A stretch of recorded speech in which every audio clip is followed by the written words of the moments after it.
Donald Trump ఈ trade deal ని అతిపెద్ద ట్రేడ్ డీల్ గా పొగిడారనమాట. అదేవిధంగా European union chief Ursula wonder lane కూడా ఇది చాలా గుడ్ డీల్ విత్ అమెరికా అని చెప్పి ఆవిడ కూడా చెప్పారు. డొనాల్డ్ ట్రంప్ ఈ దిశగా మాట్లాడుతూ ఇప్పుడు అమెరికాలో యూరోపియన్ యూనియన్ వాళ్ళు $600 బిలియన్ అడిషనల్ ఇన్వెస్ట్మెంట్ చేయడానికి ఒప్పుకున్నారు.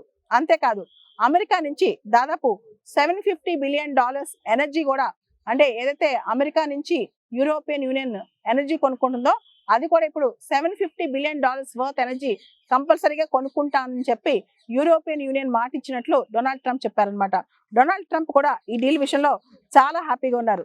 ముఖ్యంగా అమెరికాకి యూరోపియన్ యూనియన్ కి మధ్య కుదిరిన ఈ డీల్ ని జర్మన్ ఛాన్సలర్ ఫ్రెడరిక్ మెర్జ్ కూడా అమెరికా మరియు యూరోపియన్ యూనియన్ మధ్య జరిగిన ట్రేడ్ డీల్ ని పొగిడారనమాట. ఈ డీల్ అనేది యూరోపియన్ యూనియన్ యొక్క ఫండమెంటల్ ఇంట్రెస్ట్ కాపాడుతుందని చెప్పి కూడా మెర్జ్ చెప్పారు.